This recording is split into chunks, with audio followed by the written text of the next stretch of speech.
En esta edición de Pub 101 nos acompaña Irving Vargas, un nombre que resuena fuerte en el marketing, la publicidad y la comunicación de República Dominicana.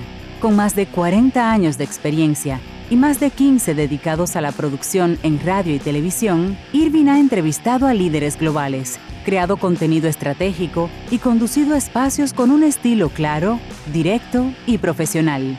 Irving Vargas es nuestro invitado en Pub 101. Bueno, hoy tenemos en el programa a Irving Vargas. Heredó de su padre la pasión por la publicidad y por el marketing. Su padre, William Vargas, fue precursor de esta industria en el país, un hombre querido, admirado, un fajador de este negocio, de manera que damos la bienvenida con mucho cariño. Muchas gracias. Un honor para mí compartir con colegas, sobre todo, caray, le vienen tantos recuerdos a uno a la mente de tantos episodios vividos del negocio, de un negocio que prácticamente yo encontré cuando nací. Mi padre desde finales de los 50 venía ya. La primera página que yo podría decir como una especie como de lo que sería hoy día un comercio electrónico, fue una página que tenía mi padre en el Listín Diario en 1961. Se llamaba Dónde Comer y beber, algo así y ahí él tenía, por ejemplo, una guía de restaurantes, y eso se fue transformando prácticamente en un dossier que resumía los principales negocios de la ciudad de Santo Domingo. De ahí él evolucionó a ser gerente de publicidad del Listín Diario. Muchas personas no se imaginan que las publicaciones de la prensa constituían la principal herramienta de una campaña publicitaria. O sea, es decir, en la década de los 60, 70, 80 todavía, yo diría, la prensa era el medio. Era tan así que las agencias de publicidad tenían un departamento de arte. Podían no tener un departamento de investigación de mercado, podían no tener probablemente ni siquiera un área de producción, pero un departamento de arte completo era necesario. Un director de arte, los diseñadores y por demás también ilustradores. Acuérdate aquellas famosas ilustraciones que se hacían a brocha de aire. Claro. Que, los que llegaron a aprender esa técnica se destacaron como grandes artistas dentro del negocio de la publicidad. Sí. Cuando yo era pequeño, yo jugaba con cliché. Correcto. El cliché, esa base metálica que se usaba como matriz para imprimir. O sea, en los tipos móviles, ¿verdad? Sí, el periódico era un cliché. O sea, las páginas del periódico se construían a partir de una lámina de metal. Uh-huh. Y esa lámina de metal iba a la prensa. Se quemaba. Y de ahí entonces se comenzaba a imprimir el periódico. Pero los anuncios, igual, se armaban, cuando no había agencia, se armaban en el periódico. Y ahí es donde mi padre hizo sus primeros pininos. Wow. De tener, por ejemplo, muy buenas relaciones con el departamento de fotomecánica de un periódico. Y el fotomecánico era esa persona que te podía trabajar con una familia de tipos de letras que yo me acuerdo, los catálogos para mí era una cosa. Pero bueno, lo hago como yo te diría, como anécdota, porque yo comencé jugando con cliché. Y llevaba a mi casa con 4 o 5 años. Naciste en una agencia de publicidad. Nací en una agencia de publicidad, mis manos llenas de tinta.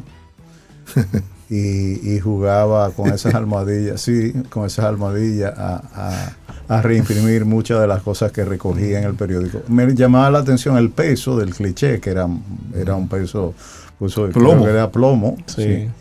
Sí. Y la verdad era interesante. Así comenzó el negocio de la publicidad. De ahí, bueno, imagínate, ha llovido muchísimo. Y yo trabajé con mi padre desde muy temprana edad. Fui mensajero a pie, porque mi padre era de la vieja escuela. ¿En todo momento la agencia se llamó Extensa o posteriormente se llamó Extensa? Mi padre primero, antes de Extensa, tuvo una agencia con Papi Quesada y con Tommy. Wow. Bueno, me perdonarán mis amigos, los hijos de Tommy, pero ahora mismo el apellido no lo recuerdo. Esa agencia se llamaba Excelsior.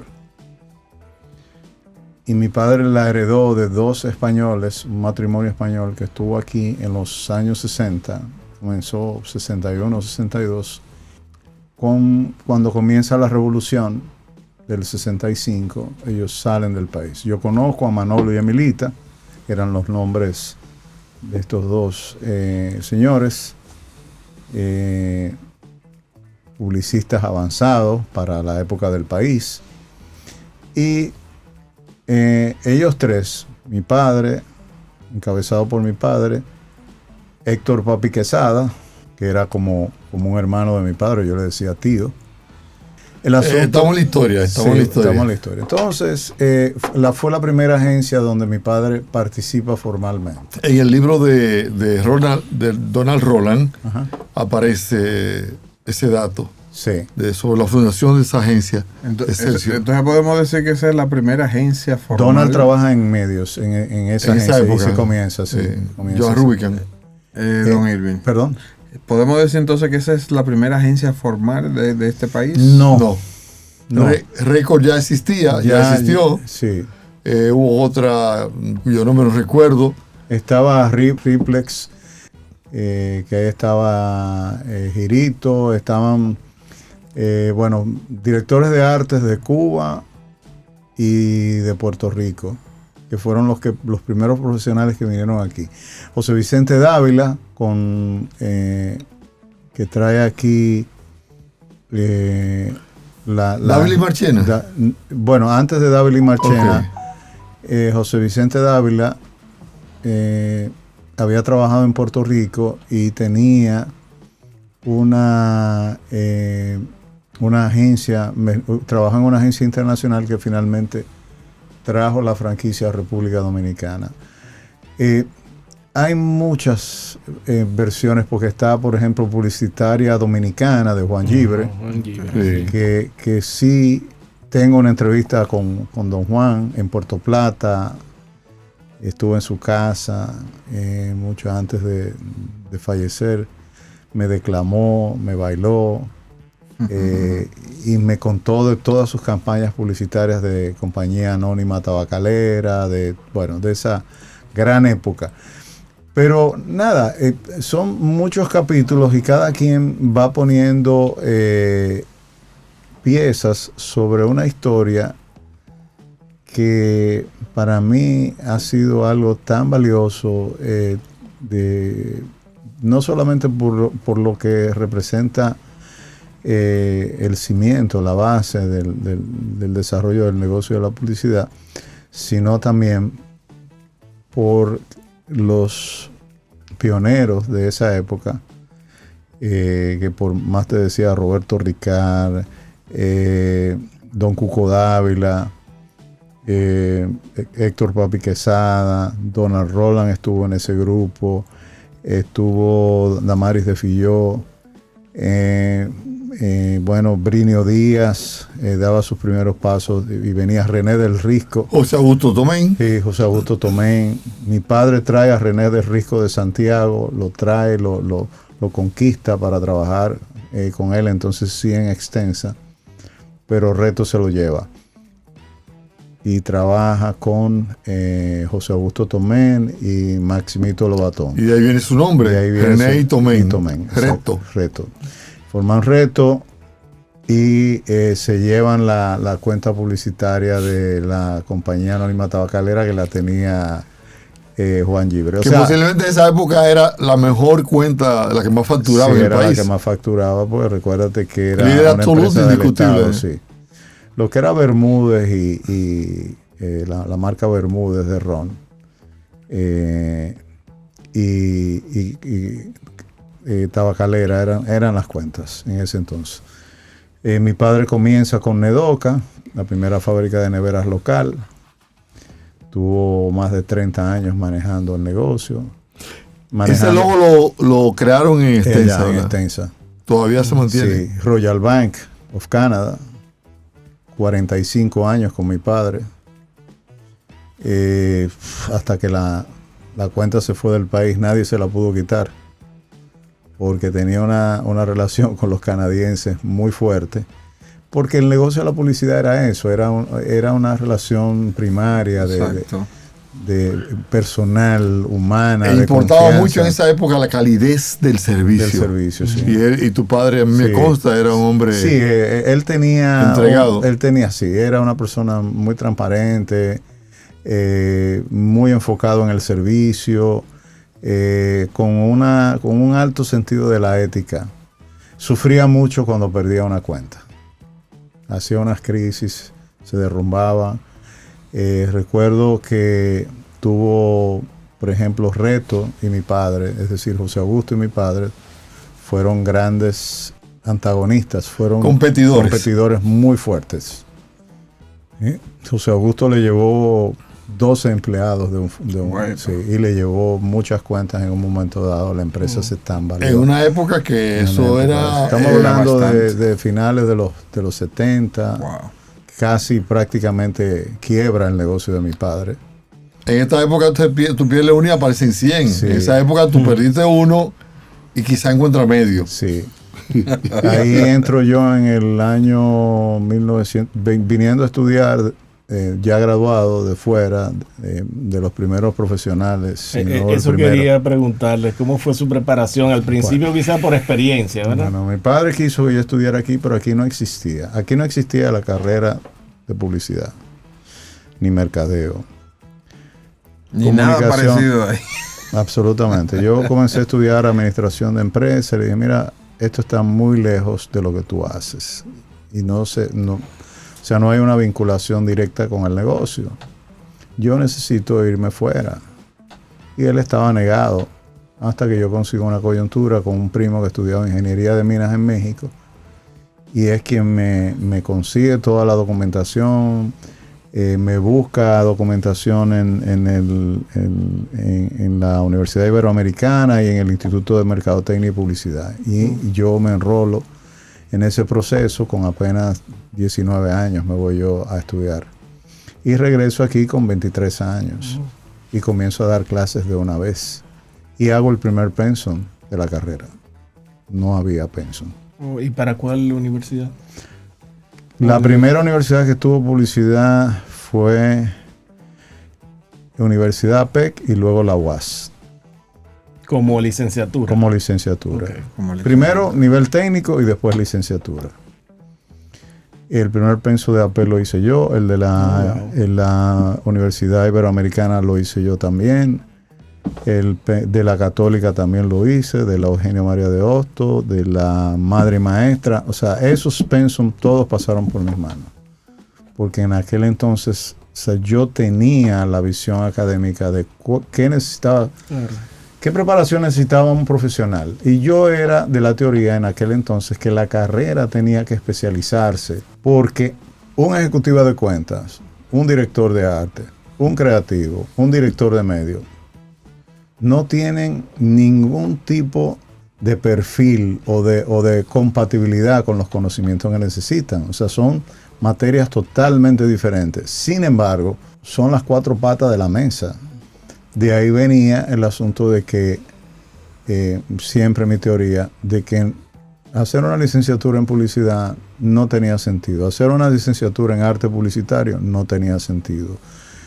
De hecho, hoy día el arte publicitario no sirve para nada, porque ya la publicidad no es arte, la publicidad ya es tecnología, ya es un negocio totalmente diferente. Entonces, todavía las universidades insisten y persisten en tener un pensum que no se corresponde a las necesidades del profesional que la sociedad está demandando. Hoy día, cualquier aplicación, cualquier software puede suplir muchas de estas cosas y obviar muchos de los conocimientos que se aprenden en la universidad. O sea que tenemos una escuela del siglo XIX para estudiantes del siglo XXI. Y eso no ayuda a la industria. La industria está en una profunda crisis. El negocio de la publicidad está destruido totalmente. Destruido de arriba hacia abajo. Yo dejé de trabajar publicidad hará más de 30 años, pero he estado muy ligado al negocio. Mi último trabajo fue en Jonan Rubicam. Terminé en el año 1989. Quizás no he contado bien, quizás son más años. Como ejecutivo de cuentas. Como director de cuentas de la agencia. La industria, primero, el 20% de comisión desapareció. Sí, totalmente. Los brokers y las centrales de medios comenzaron a competir en costo como hacen los chinos con los precios y terminaron cobrando hasta un 3 y un 4% de fee sobre la colocación. Entonces, cuando tú le cortas el abastecimiento, cuando tú le cortas el oxígeno a una agencia, hay pocas posibilidades de que la agencia pueda subsistir. Y le faltó algo. Los clientes publicando directo. Los clientes siempre publicaron directo. Mira, el primer house agency que hubo aquí en el país se llama Publicitaria Interamérica. Correcto. Sí. Que aún está eso, y eso surgió precisamente con ese principio que tú muy bien describes. Sociedad Industrial Dominicana tenía un departamento de publicidad y terminó siendo una agencia de publicidad. Sí. Y le compró a Bernardo Vergés en aquel entonces, si no me traiciona mi memoria, le compró la agencia y Bernardo Vergés firmó un acuerdo que no le permitía usar el nombre Vergés Peña, creo que era por 10 años. Acuerdo que creo que no cumplió, porque Vergés Peña sacó una agencia, se fue a Cuba, publicó en el periódico que había venido de Cuba con algunas ideas nuevas y bueno. El asunto es que siempre ha existido eso. El negocio se ha ido demistificando. Las colocaciones de medios y las estrategias de medios, los estudios de medios y los planes de medios, el cliente fue lo primero que asumió y dijo, yo puedo poner un departamento. ¿Por qué? Porque ahí está el dinero. El dinero grande del negocio está ahí. Está en la colocación. Entonces, ¿qué pasa? La agencia regalaba la creatividad. Ese era un punto. A cambio de recibir la colocación. Sí. Si yo te quito la colocación, te corto el oxígeno. Y si el negocio era tan próspero que las grandes agencias llegaron a traer creativos de todas partes del mundo. Recuerdo a Gustavo Banel, brasileño, creativo de Presidente. Recuerdo a Daniel Pesci, mi gran amigo, con quien me tocó trabajar las grandes campañas de Nestlé, del concurso Maggi, de cuantas cosas ustedes no se imaginan que se hicieron. Y todas las campañas igual de Brugal, de cervecería, que eran las cuentas de Jonan Rubicam. Matías Robinson también. Matías Robinson me tocó ya en el último, o sea, ya yo salía de la agencia. Pero sí, esos creativos ganaban grandes salarios y se le pagaba vivienda, gasto, salario en dólares y todo eso. Eso no se pudo seguir haciendo. Creo que Pagés fue la última agencia que pudo hacerlo hasta el otro día. Igual, agencias como, por ejemplo, de los grandes grupos de aquí, han perdido grandes clientes. Por ejemplo, además, hay clientes que se han convertido en no clientes. O sea, la cuenta de cervecería era una supercuenta. Hoy día, ¿qué es cervecería? ¿Dónde invierte? ¿Qué hace? No invierte en medios masivos, invierte muy poco en medios digitales. Y todo lo destina, por ejemplo, al colmado, a una superestructura que tiene de manejar. O sea, el negocio, señores, el negocio ya no es... O sea, le han quitado la ropa, han dejado en ropa interior a la agencia. La agencia no tiene el protagonismo que tenía antes. No tiene, mira, le queda el chasis porque es propio, como dicen los tigres en la calle. Pero la han desvestido por completo y le han desnaturalizado. Entonces, ¿qué pasa? Tú dices, bueno, pero como quiera, ya hay una agencia digital. Bueno, pero hay un negocio digital y hay un negocio tradicional. ¿Qué pasa? El negocio digital no ha podido sustituir totalmente el negocio tradicional. ¿Por qué? Porque la base del negocio digital es algo que no tiene absolutamente ningún talento, ningún know-how, ninguna magia. Yo por ejemplo listaba y decía, para poner algunos ejemplos, una voz comercial hoy día se puede sustituir con cualquier persona, o imitarla, o modular de la forma que el software considere. Y no se le paga nada a menos que haya algún derecho involucrado en quizás en una matriz que puedas utilizar. Por ejemplo, yo tengo por aquí el copywriter, que era una profesión. Ya, sí. Está en peligro. Bueno, imagínate que WhatsApp te corrige hasta las faltas ortográficas que tú tienes, por decirte uno. Pero igual, si tú quieres un buen copy, tú le dices a ChatGPT, yo quiero un texto para una campaña de tal y cual, y no te cobra un centavo, a menos la suscripción que tú vayas a pagar. Y después te tira una idea, te dice, ¿quiere otra? Quiere otra. Si vas a hablar, por ejemplo, de una productora de comerciales, qué difícil. Mis amigos que tienen productoras han migrado al cine. Han migrado al cine porque no hay producción de comerciales. Muy pocos. Es que los comerciales no se parecen en nada. Y ahí yo te digo, destruyeron el negocio porque, señores, para producir un comercial se necesitaba todo un equipo de trabajo tan sofisticado. Recuerdo en mi época, inclusive se contrataban productoras como Guastela de Puerto Rico. Se iba a Venezuela a producir, se iba a Argentina a producir. A veces se iba a editar muchas cosas. Y se iban a editar. Se producían comerciales en cine, en celuloide. Se necesitaba un director de fotografía, se necesitaba un director de cámara, se necesitaba un luminotécnico, se necesitaba, o sea, todo un crew, como dicen los productores, para poder producir un comercial. Y se rodaba un comercial como si fuera una película pequeña. Sí, pequeña, claro. Eso desapareció. Sin embargo, Irving, te escucho hacer esa ponderación muy precisa y creo que correcta, pero puedo estar equivocado. Pero me pregunto lo siguiente: en el mundo de la publicidad, los grandes festivales son para la creatividad, no son para las agencias digitales. Las grandes campañas, las campañas más exitosas no salen de las agencias digitales, salen de las agencias publicitarias. Es que las agencias concebidas con el modelo tradicional. Correcto. ¿Por qué? Bueno, porque lo único que hace memorable un mensaje es la creatividad. Es que la agencia digital no representa a la industria publicitaria.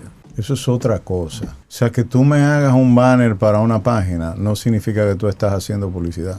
que tú me hagas un texto y un pop-off para intervenir un contenido, eso no es publicidad. Y el Es más, voy más lejos. La creatividad que exhibe la publicidad digital es pobre, muy triste, solamente dirigido a un solo blanco de público.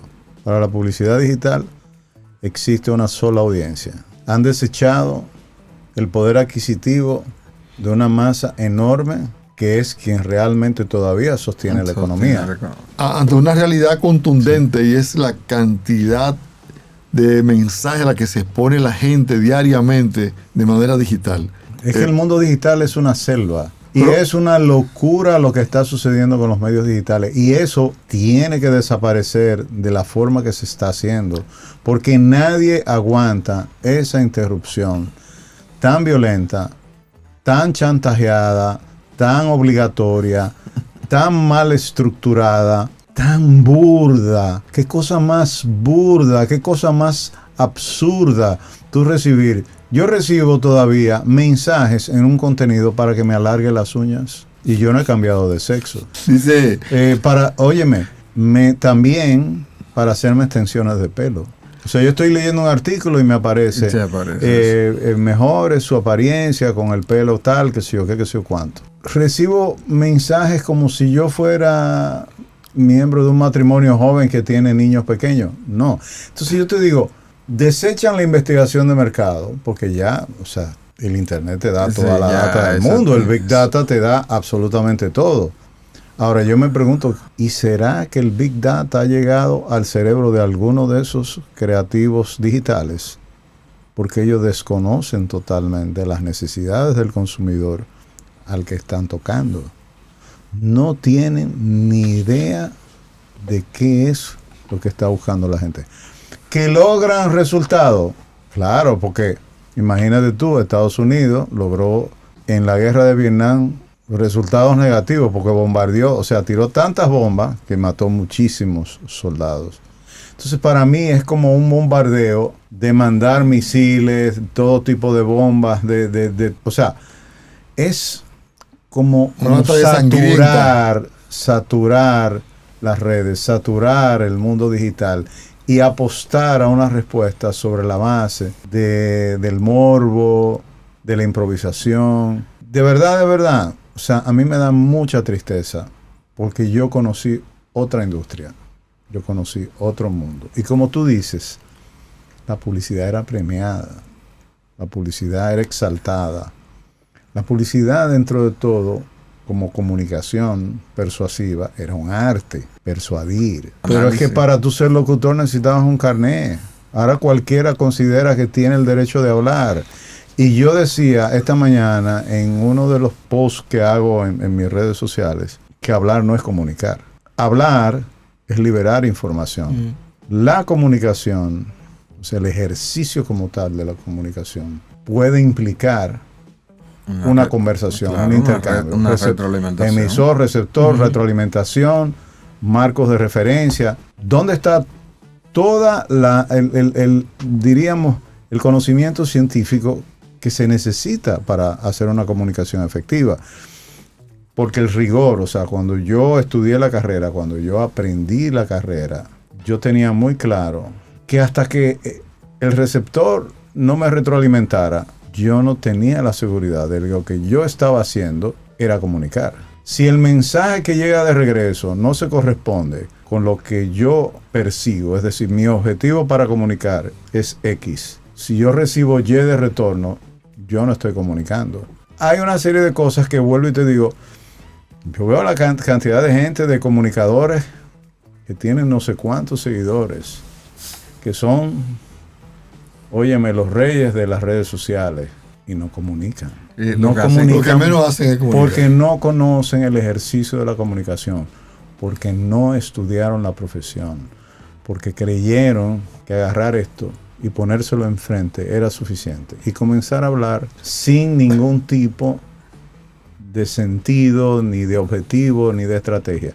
Entonces, hemos desmistificado todo, y no solamente ha pasado con la publicidad, ha pasado con los medios de comunicación.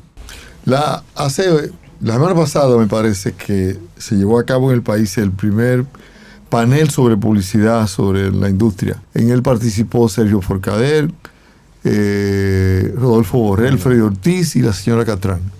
Telma Castán. Casi 40 dijo años ahí, en Interamérica. Dijo ahí, Telma, wow. creo que todavía está ahí en Interamérica. Sí, está ahí, claro. Dijo Rodolfo Borrell, el laureado creativo dominicano, que la publicidad, la comunicación publicitaria debe emocionar o debe brindar algún tipo de aliciente que satisfaga al receptor, y que él dudaba mucho que en 10 segundos eso se pudiera conseguir. No, voy más lejos. 10 segundos, ¿cuándo? Porque yo te voy a decir una cosa, el mensaje puede tener 10 segundos. El internauta los corta a los 2, a los 3, a los 4. Claro. Está contando 1, 2, 3, 4. Porque llega a omitir. Y no vale, oye, no le ha valido a la industria digital poner la crucecita más chiquita. No le ha valido anular y no soltar a los 5 segundos. Te lo sueltan después. Te dice que faltan tanto, pero cuando tú le das, cuando se vence el plazo, no desaparece. Entonces él señalaba que contar historias interesantes, historias que vinculadas a productos y servicios, historias que fueran relevantes, memorables, era prácticamente imposible en el tiempo que le da el medio digital. Ninguna historia se puede contar en 5 segundos. Jamás. Imposible. Ninguna historia se puede contar. Acuérdate. Él dice que el tiempo da para presentar el nombre y el logo. Lo que pasa, acuérdate que la estrategia en esos casos eran mensajes de recordación que remontaban a una campaña publicitaria. Correcto. Entonces tú tenías en una etapa de la campaña publicitaria donde tú sencillamente introducías,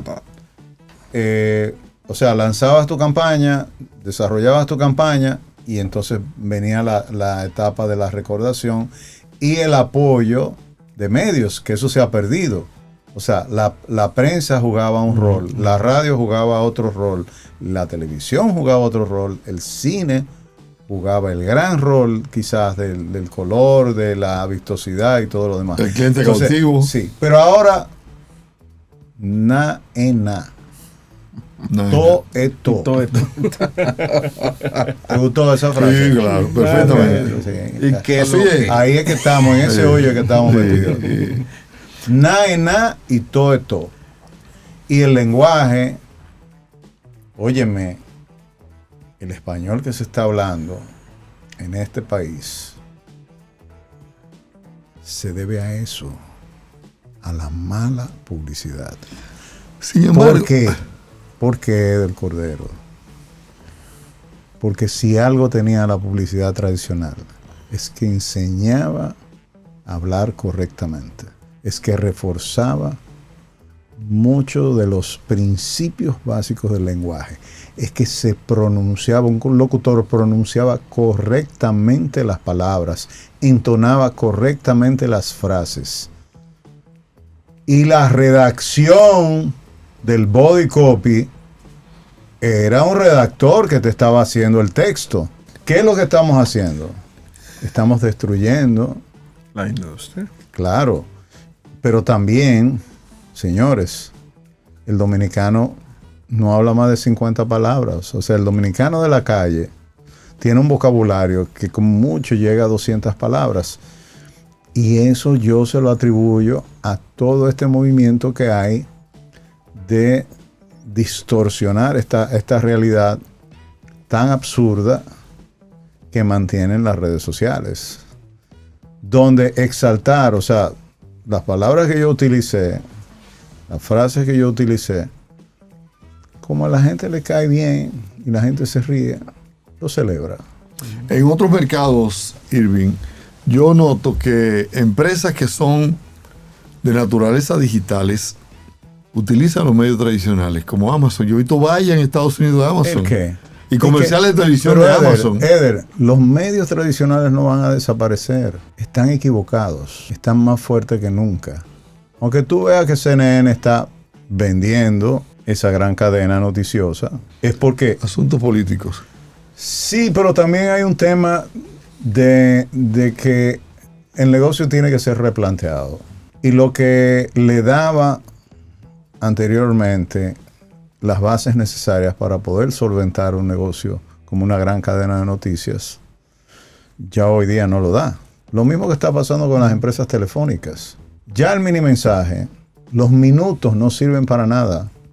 ¿Cuántos minutos tiene tu plan? ¿Cuántos minutos tú consumes al mes? Sobre. ¿Cuántos te quedaron el mes pasado? Ok. Y mini mensaje. Yo debo tener más de 10,000 mini mensajes acumulados. Es verdad. Ok. ¿Cuántas llamadas de larga distancia tú haces? Incluso ya es gratis a nivel nacional. Porque reaccionaron muy tarde. ¿Por qué esperaron tanto? ¿Por qué esperaron a que la tecnología los volviera obsoletos antes de reaccionar a un mundo que prácticamente lo tiene a ellos como figura central? Incluso... O sea, que yo sepa, Amazon no tiene internet. Meta anunció que iba a tirar un cable submarino, pero todavía no tiene su internet propio. Microsoft depende para subir todos sus productos del internet de las telefónicas. Y las redes sociales no existieran sin las telefónicas. Claro. Sin embargo, están acabando con la industria. Esta es una primicia que le doy. Están acabando con el negocio de las telecomunicaciones. Las empresas de telecomunicaciones hoy día más débiles no pueden estar. Sin embargo, la demanda de tecnología cada día es mayor. Entonces va a llegar un punto, y ese punto está prácticamente, ese desfase va a venir porque viene ahora CIC. ¿De dónde van a salir los fondos? Yo te pregunto, ¿cuánto le paga Meta a las telefónicas? ¿Cuánto le paga Amazon a las empresas telefónicas? ¿Cuánto le paga TikTok a las empresas telefónicas? ¿Cuánto le paga Instagram para difundir sus videos? Cuando las empresas telefónicas se sientan en la mesa a hablar con ellos, le dicen, oh, pero yo te estoy dando contenido. Más uso del internet. Tus clientes usan más el internet porque se conectan con mi aplicación. Sí. Dice, ajá, no me digas, ¿cuánto tú vendiste en publicidad el año pasado? ¿Cuánto vende Google en publicidad? ¿Cuánto vende Meta en publicidad? Facebook, Instagram. ¿Cuánto vende todas estas plataformas de redes sociales? Miles y miles y miles de millones, de los cuales las empresas de telefonía no reciben un centavo. Y esa es una batalla que tienen ellos hace 20 años, señores, sentados en la mesa de negociación. Y no hay cómo desprenderse. Porque ellos dicen, bueno, como que tengo el enemigo adentro, sleeping with the enemy. O sea, lo tengo aquí, tengo que dormir con él, pero cada día ahora me está trastornando el sueño. Con suscripciones no se mantiene en esa plataforma, ¿verdad? De streaming. Es la publicidad. Todo el dinero que los medios tradicionales. Claro. O sea, yo tengo una empresa como, por decirte, Altiz, o Claro, o Win, o por ejemplo, Grupo CCN, Supermercado Bravo, Grupo La Ciudad. Esa gente ya no conozca en medios tradicionales. ¿Tú viste si Facebook tiene una sala de redacción con periodistas? No. Pero ellos ofrecen el servicio de noticias. ¿Tú viste a Instagram con periodistas ¿y dónde se alimentan? Desde el lugar de los hechos? Aquí para Instagram, desde el lugar de los hechos, aquí estamos. No. X tiene sala de redacción, X, o Twitter, que es el medio por excelencia de la gente que escribe. Claro. Entonces, todos dependen de las grandes cadenas. Si colapsan estas grandes cadenas, al igual si colapsan las telefónicas, ¿qué va a pasar? ¿Qué va a pasar con el mundo digital? ¿Se van a enganchar a última hora periodistas? ¿Van a crear una infraestructura para poder alimentar al mundo? O sea, las grandes cadenas del mundo, Reuters, CNN, la alemana, ¿cómo se llama? RT, esa es la rusa. La rusa es Reuters. Sí. Reuters, sí. Pero las grandes cadenas noticiosas que son las que mantienen al mundo informado, es decir, la BBC de Londres, CBS, Fox, o sea, si en algún momento comienzan a fallar y comienzan a tener dificultades financieras, como está teniendo CNN, yo te pregunto, ¿qué van a hacer las redes sociales? ¿De dónde se van a nutrir? ¿De dónde se van a nutrir? Porque como no tienen esa estructura, ellos se alimentan de ahí. Es que ellos, pero Eder, todo el contenido, el gran negocio de las redes sociales es que nosotros le hacemos el contenido a ellos. Correcto. ¿Y cuánto te pagan a ti por eso? Nada. Ah, no, pero a los jóvenes le han metido un bobo y le dicen, fulano gana $10,000 mensuales porque él tiene muchísimos seguidores y él sube contenido todos los días. Ah, pero fulano, yo vi un cheque el otro día, $50,000. Señores, son centavos lo que le pagan a la gente para mantener embobados a medio mundo. Hay un afán de la gente por querer meterse en el festival. Tipo, es una lotería, es como, no, es como Increíble. el famoso la casa de los millonarios, o sea, que no dejes de jugar porque te va a sacar este domingo, o sea, la misma... Y mantiene ese mismo... sí, el queso y el ratón y el juego, exactamente. Mira que saqué, Exacto, pero sí. no. Pero mira, digo, lo manejo con, y a veces uso ejemplos que no me gusta usar, pero como este podcast va dirigido a todos los segmentos y como ya el dominicano promedio ha decidido que no quiere esforzarse mucho para entender las cosas que se colocan, no se pueden usar palabras rebuscadas, no se pueden usar palabras técnicas. Lo que está de moda es usar... El simplismo. Exacto. Y lo más grave de eso no es solamente lo que tú estás diciendo a nivel de las empresas, sino lo que somos docentes y vemos en las aulas. Bueno, yo no sé cómo ustedes ponen, porque yo en 1990 me retiré de las aulas y dije que yo no volví a entrar a una aula como docente jamás. Y mira que me encantaba la docencia. Duré una década, 10 años. 10 años de mi vida se la entregué a los profesionales de este país. Los tengo por todos los lados, tengo generaciones de estudiantes y me siento sumamente honrado porque son gente muy exitosa, son gente que, caray, participaron en un momento en la profesión y supieron asumir roles, supieron poner en alto el prestigio del academicismo de aquí, pero ya eso no existe. O sea, cuando yo vi por dónde iba el aula dominicana, cuando yo vi lo demistificado que estaba la profesión, yo dije, yo no puedo, porque nunca viví de la docencia. Si tengo una de las bibliotecas más grandes todavía de este país, tengo libros. Porque eso sí hice. Todo el dinero que producía de dar clases, me iba a la librería Blasco. Había librerías en aquel momento. Me iba a Blasco, me iba a, por ejemplo, a la Trinitaria, que traería algunas cosas interesantes. Hasta la librería de la UAS. Yo visitaba todas las librerías del país. Y me iba a Argentina y traía cantidades de libros. Me iba a Colombia, me iba a España, vivía viajando y siempre desesperado buscando nuevo contenido, cómo entender la profesión, cómo se ejercía la profesión en otros mercados, cómo la industria iba cambiando. Irving, su experiencia en mercadeo en los Estados Unidos. Leí que fue en los años 80, sí, ¿verdad? Sí, cuando yo me casé, me fui a vivir a los Estados Unidos. Cuando dejé Jonan Rubicam, o Jonan Rubicam me dejó a mí, yo nunca supe si me dejaron ellos o yo me fui.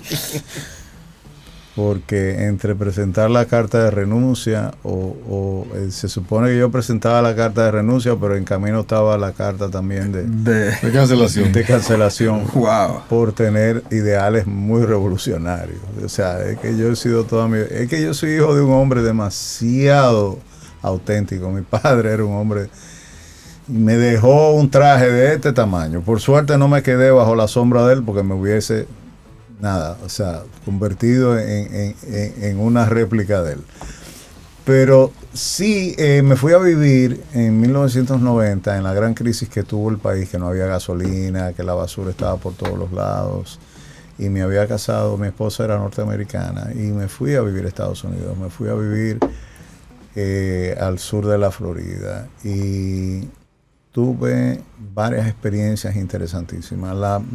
Resumir, la mejor de todas fue una experiencia que tuve con Chase Manhattan Bank en lo que es la región sur.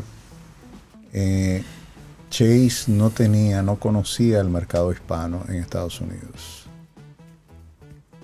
Y tuve la suerte de Eugene Marshall, quien era presidente del cono sur de Chase, jamaiquino, isleños los dos. Comenzamos a jugar racquetball y yo me convertí en la mano derecha de Eugene para todos los proyectos de marketing y de publicidad.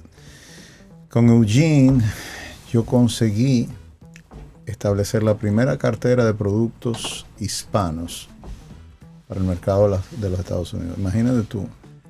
En 1990, el Chase tenía una cantidad de clientes hispanos, pero las cuentas corrientes, las cuentas de ahorro, las tarjetas de crédito, o sea, todos los productos financieros de Chase no tenían ni siquiera un texto en español. Servicio al cliente tenía 1 o 2 representantes de una unidad donde habían 5,000 personas trabajando. De hecho, mi primer trabajo en Chase fue como manager de servicio al cliente. Al yo manejar varios idiomas, manejar francés, inglés, español,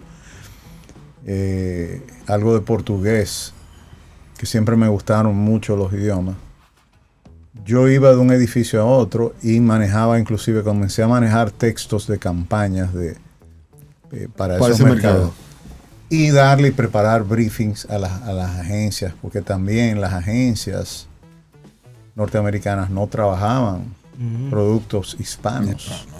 O sea, la discriminación era de tal magnitud que para tú poder producir una campaña publicitaria para el mercado hispano, tú tenías que buscar una agencia hispana donde la gente hablara. Claro. Y mi trabajo fue, óyeme, maravilloso, porque la primera cuenta corriente para el hispano, la primera cuenta de ahorro, la primera tarjeta, la primera unidad de servicio preparada, reclutada y entrenada para manejar clientes en español. Porque yo igual, siendo gerente de Chase, yo tenía que meterme en el teléfono. Yo llegué a hablar con esto es una anécdota buena, Felicidad Noriega, ¿te suena? Por el apellido Noriega, tiene que ser Panamá, presidente Panamá. La famosa que tenía los zapatos en cantidades industriales. Sí. Felicidad Noriega tuvo un problema con el banco y había una deuda grande que cobrarle. Y nadie hablaba español en esa unidad. Y a mí me tocó cobrarle a Felicidad Noriega, a ella y a su hija. No voy a dar detalles más allá de cómo lo cobraste. De cómo lo cobré. Pero se cobró. Se cobró el dinero. Eran más de $50,000. Es una fortuna en esa época. En esa época, sí. Una fortuna. Sí. Y me tocó igual hacer unos cobros en francés, que nunca había pasado por esa experiencia también. Y yo me rotaba, y eso me dio un prestigio dentro del banco, que yo fui, lógicamente, en un momento dado tuve que dedicarme a mi mercado hispano y estructuré el primer portafolio de productos financieros para el mercado hispano de Chase Manhattan Bank. ¿En el país no tuviste experiencia en el área financiera? Banco Popular. Banco Popular. Banco Popular me trajo me ofertó la posición como director de mercadeo en el año 94. Mi suegro enfermó, para esa época vinimos en ese momento y yo recibí una oferta. Y entonces, al mismo tiempo que recibí una oferta aquí, recibí una promoción en Chase allá. Fue una carta que me hicieron, bellísima. El banco no quería soltarme. Pero tú querías estar en tu país. Pero mi suegro enfermó, tenía muchos negocios aquí en aquel entonces. Me dijo que él lo vendía todo si no veníamos rápido. Y mi esposa era su única hija. Wow. Sí, entonces yo vine al país y trabajé con Banco Popular, dirigiendo el área de mercadeo. Bueno, yo tengo la esperanza de que hayamos podido recorrer Pero una historia. Antes de eso, hay una preguntita que me está desde ahorita. Patinando y no encontraba el espacio. Dígame. Pero ya para cerrar, ¿usted entiende que la publicidad digital en algún momento va a tener ese apagón? Pero el apagón, ¿a qué tú te refieres? Al cambio de paradigma de lo que se está haciendo, de la velocidad. Esto no va a funcionar. El anunciante va a comenzar. Hasta ahora no se ha cuestionado por lo barato que es, por lo económico que es. Acuérdate que el anunciante es muy sensible al precio. Y más, por ejemplo, en países como el nuestro. O sea, yo, por ejemplo, hablaba con Omar Acosta y me decía, pero es que Irving, yo coloco a mí 50,000 pesos, 100,000 pesos. Eso es todo el dinero del mundo. En las redes. Imagínate, 1 millón de pesos invertido en las redes. Me da para hacer de todo. Yo decía, bueno, pero Omar, o sea... ¿Estaba midiendo los resultados? Ellos dicen que sí. Sin embargo, Google acaba de ser sentenciado. Google acaba de ser condenado a una multa de billones de dólares porque hasta el año 2017 le mintieron a los anunciantes y a las agencias, no le colocaron los anuncios, falló el monitoreo de las empresas que tenían supuestamente la misión, porque es muy difícil monitorear la publicidad en el mundo digital. Es muy difícil controlar los espacios y la colocación. Cuando tú comprabas en el periódico página derecha, tú comprabas el periódico al día siguiente y verificabas tu anuncio. Ahí estaba. Yo te pregunto, ¿tú compruebas, tienes la posibilidad de monitorear 1,000 anuncios de tu marca en las redes sociales? A expensas al reporte que te den. O sea, ¿cuántos empleados tú necesitas para eso? Y tú dirás, no, porque el algoritmo y los fans, las vergas que nosotros ponemos inmediatamente. ¿Quién analiza esa información? Porque el computador no va a llamar a Google y le va a decir, oye, dame un crédito. Sí. No, es un ser humano que tiene que hacerlo. El trabajo lo puede hacer, el trabajo se puede hacer digital. Pero tiene que haber alguien. Pero tiene que haber alguien que pueda dar seguimiento a eso. Y eso es, óyeme, eso es imposible. Porque es que no nos damos cuenta de que esa mezcla, a medida que avanza la tecnología, a medida que el mundo tecnológico se va complejizando, a medida que crecen los canales y crecen las formas de comunicación. Y como tú decías, un comercial, ¿quién me está dando un listado a mí de cuántos comerciales me cortaron o cuántas? No se mide. ¿Quiénes dieron los skips? Nadie sabe. Exacto. Sí. Y yo te pregunto, ¿y te devuelven el dinero por los skips? No. No, porque son clics lo que cuentan. Claro, exactamente. Clic. Sí. Un clic de hecho, hay cosas que tú estás viendo contenido que son muy interesantes. Eso es una necedad cuando te lo cortan.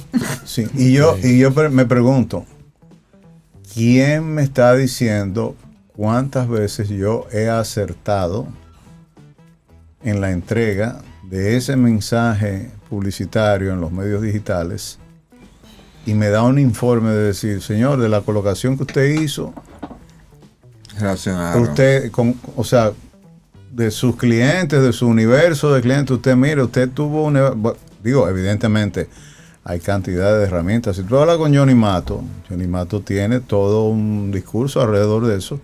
Que maneja con muchísima propiedad, es un gran bueno, de hecho es presidente de la asociación de digital.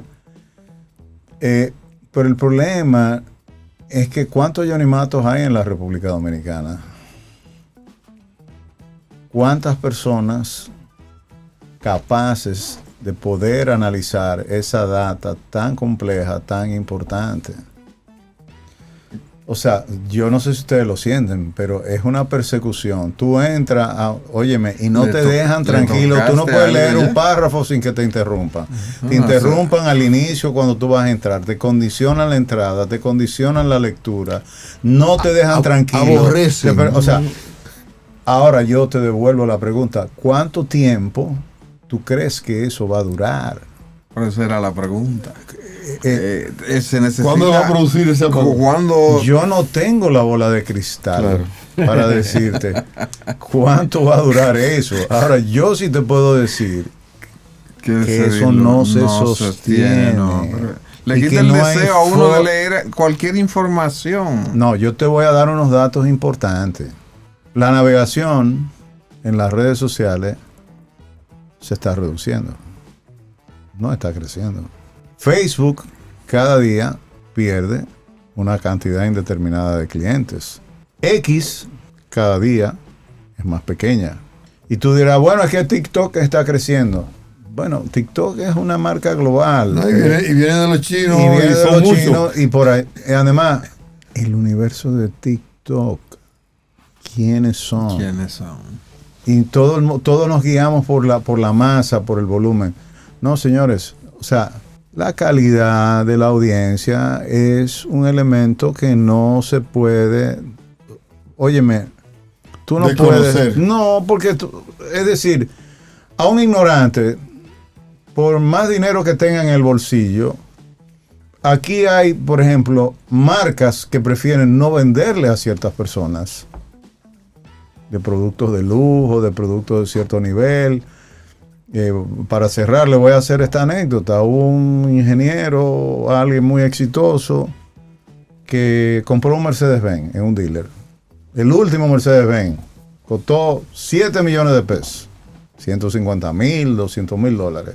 Y cuando el dueño del dealer le dijo, ven para yo instruirte, porque este carro es muy sofisticado, tiene tecnología nueva, hay que familiarizarse bien porque, no lo vas a poder manejar como tú estás acostumbrado. Me dice, no, yo te voy a mandar mi chofer para que tú le enseñes.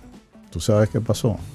Que el chofer, a una cuadra del dealer, cuando cogió el carro, lo primero fue que no se percató que el vehículo, uno de los sistemas que tiene, de la tecnología que tiene, es que cualquier golpe, cualquier sensibilidad, porque en este caso, él pasó al policía acostado rápido y se dispararon todas las bolsas de aire. Y el vehículo se frenó de golpe. Y ese ingeniero fue y le devolvió este carro no sirve. Devuélveme mi dinero porque yo te dije que viniera a tomar el entrenamiento para que... pero yo te mandé el chofer. Tu chofer no sabe ni leer ni escribir. Así mismo. Queremos ponerle a personas que no han tenido la oportunidad de educarse, de prepararse, herramientas muy sofisticadas. Me perdonan, fue un ejemplo, pero creo que ilustra perfectamente el asunto.